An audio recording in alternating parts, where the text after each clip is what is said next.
person over 60 deserves to know about. Researchers took a group of healthy adults and had them eat a bag of ordinary potato chips every single day for just 4 weeks. That's all. And when they measured their blood afterward, they found rising levels of inflammation, oxidized cholesterol, and the very markers doctors link to the early hardening of the arteries. 4 weeks from chips alone. The findings were published in the American Journal of Clinical Nutrition. Now, if you're living with diabetes or simply watching your blood sugar, this matters even more for you than for most, because those same hidden processes are what quietly drive the complications you're working so hard to avoid. But here's what I don't want you to take away from this, that you can never enjoy a crunchy, salty snack again. That's simply not true. The real problem is that a few specific chips do most of the damage, while others are genuinely fine, and some are even good for you. So today, I'll show you the 5 best chips for steady blood sugar, and the 3 that spike it the fastest while stirring up the most inflammation. Stay to the end because the third one on that spike list is very likely sitting in your kitchen right now. Before we go any further, I'm curious, when you reach for a bag of chips, which kind do you find yourself grabbing most? Potato, tortilla, or veggie chips? Take a second and type it in the comments below so I can see what most of you are keeping in your kitchen. And if you'd like more trustworthy medical guidance on keeping your blood sugar steady after 60, consider subscribing. I'd be glad to have you along. Let me start with something that surprises almost everyone I explain it to. If you look up the glycemic index of potato chips, the number that's supposed to tell you how fast a food raises your blood sugar, you'll find it sits somewhere around 51 to 56. That's considered medium. Now here's the strange part. A plain baked potato scores around 85. Higher, much higher. So by that one number alone, the chips look like the safer choice. How can fried salty chips rank lower than a simple baked potato? The answer is fat. When starch is fried and coated in oil, that oil slows down how quickly the starch turns to sugar in your body. It's a bit like pouring the sugar through a narrower funnel. It still gets in, just more slowly. So the glycemic number drops, and the food looks gentle on paper. But that's exactly the trap I want you to step around today. A low glycemic number does not mean a food is safe. It only tells you about speed. It says nothing about the salt, nothing about the inflammation, nothing about how much you'll actually eat once the bag is open. So if that one number lies to us, what should you be watching instead? 5 things. Fiber, because fiber is the brake pedal on sugar entering your blood. Protein, because it slows digestion and keeps you full. The real portion, not the one printed on the label. Sodium, which matters enormously for aging kidneys and blood pressure, and the inflammatory compounds created when oils and starches are cooked at high heat. Keep those 5 in mind because they're the measuring stick we'll hold every chip up against. I'll show you why this matters with someone I want you to remember. Eleanor is 68, and she'd been told she was in the pre-diabetic range. She was doing what she thought was everything right. In fact, she was rather proud of herself. She'd given up her afternoon potato chips completely and switched to snacks the packages promised were healthy. And yet her blood sugar in the late afternoon kept climbing, higher than it had any business being. She couldn't understand it. Neither at first glance could anyone just reading her grocery list. So where was the problem hiding? Hold that question. We'll come back to Eleanor, so let's get to the good news. The chips that actually work in your favor. And we'll count them down together, starting with number 1. Number 1 on the best list is chips made from legumes, beans, lentils, or chickpeas. When I look at the research, this is the group with the strongest evidence behind it, which is exactly why I want to start here. These chips typically land around a glycemic index of 40 to 45. And more importantly, a single serving gives you 3 to 5 grams of protein alongside 3 grams or more of fiber. Remember our brake pedal? This is a food that comes with its own brakes built in. Here's what the science shows. A large pooled analysis of many studies found that people who regularly ate chickpeas, beans, peas, and lentils saw real improvement in their blood sugar control. And that held true both for healthy adults and for those already living with diabetes. Lentils alone carry a glycemic index of around 32, with a glycemic load of just 5. That's remarkably gentle.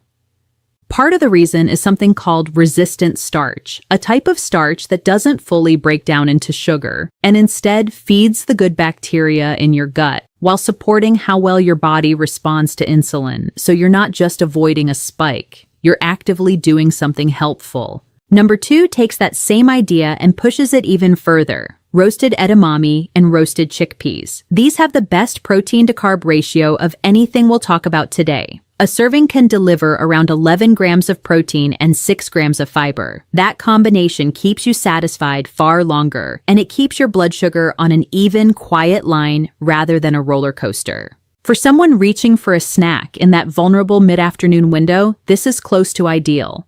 And this is exactly where Eleanor's story turns. When we sort out what someone like her should reach for instead, this legume group is the very first thing to try in place of that afternoon snack. Real protein, real fiber, real staying power.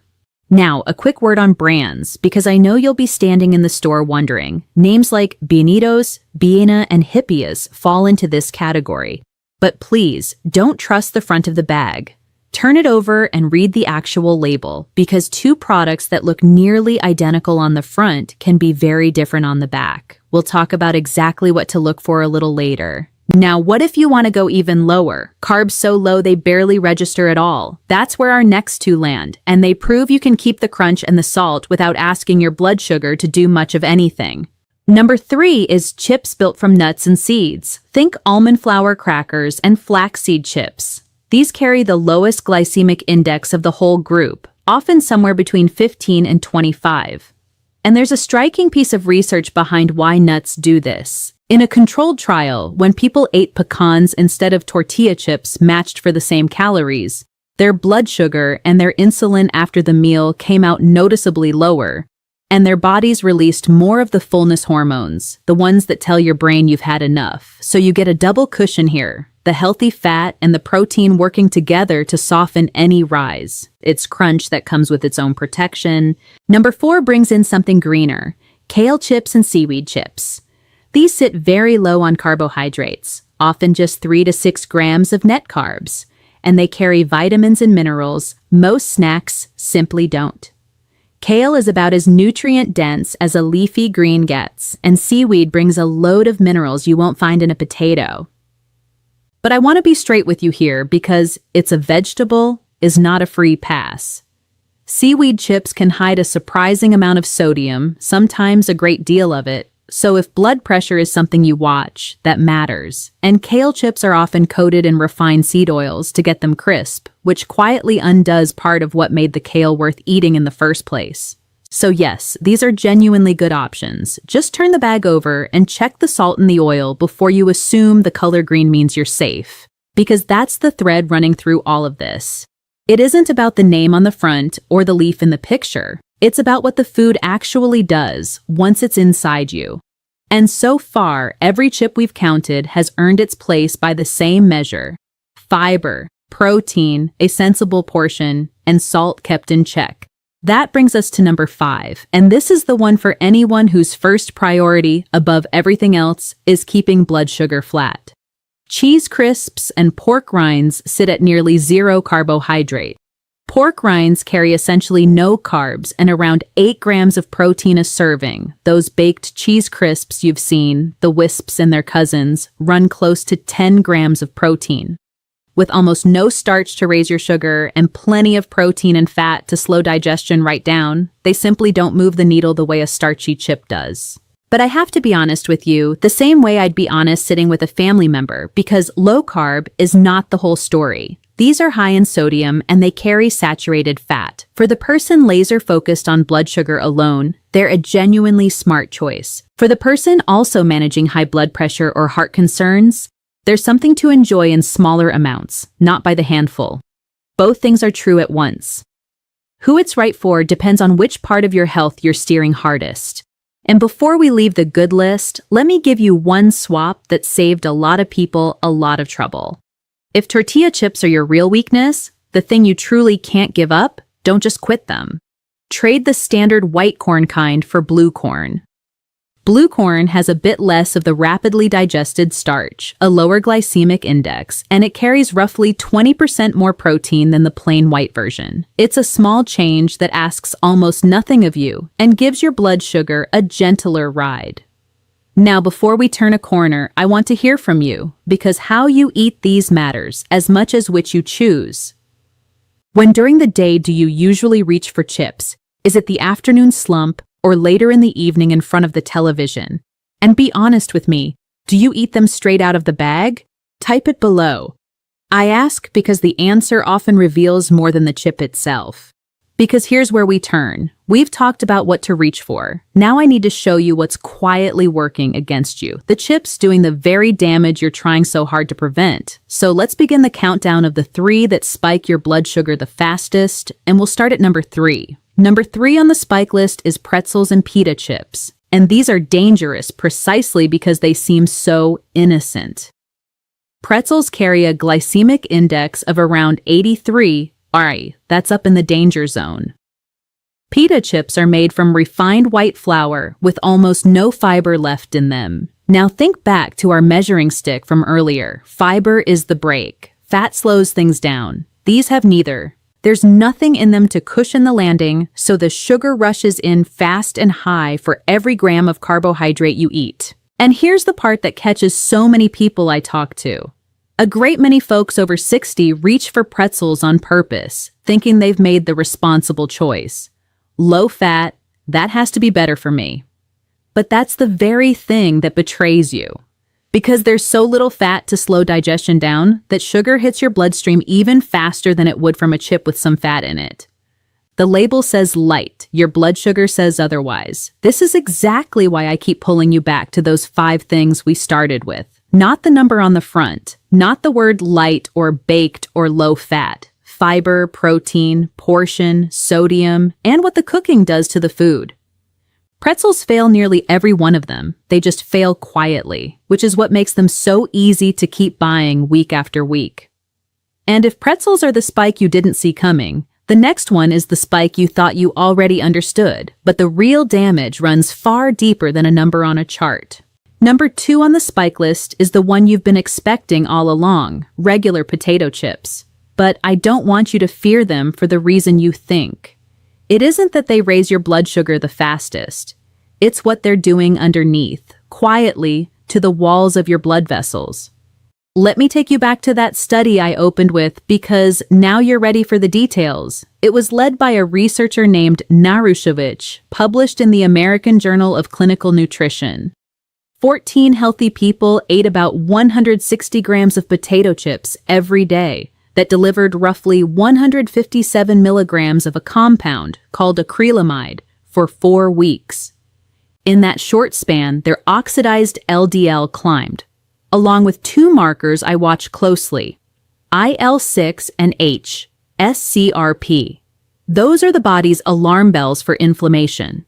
And the oxidative stress, the wear and tear damage on their cells, rose right alongside. The conclusion was sobering: chronic inflammation and the early beginnings of arterial hardening. But here's the part that should give you real hope. When they stopped eating the chips, those markers began to settle back down. Your body wants to repair itself if you give it the chance. Now, why does this matter so much more if you're living with diabetes? Because of something called AGEs, advanced glycation end products. Let me put that plainly. When your blood sugar runs high, sugar molecules stick to the proteins in your body, like sugar caramelizing and hardening onto a pan.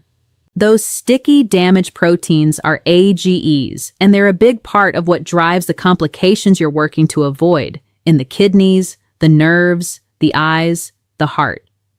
A person with diabetes already makes more of these on their own, simply from higher blood sugar. And fried foods pour more AGEs in from the outside. It's fuel on a fire that's already burning. This hits collagen especially hard, a long-lived protein that once it's glycated stiffens the tissues and ages them from within. And there's one more angle you can't ignore, especially if you're managing blood pressure. Aging kidneys filter sodium less efficiently, and older blood vessels are less elastic, which makes them more sensitive to salt.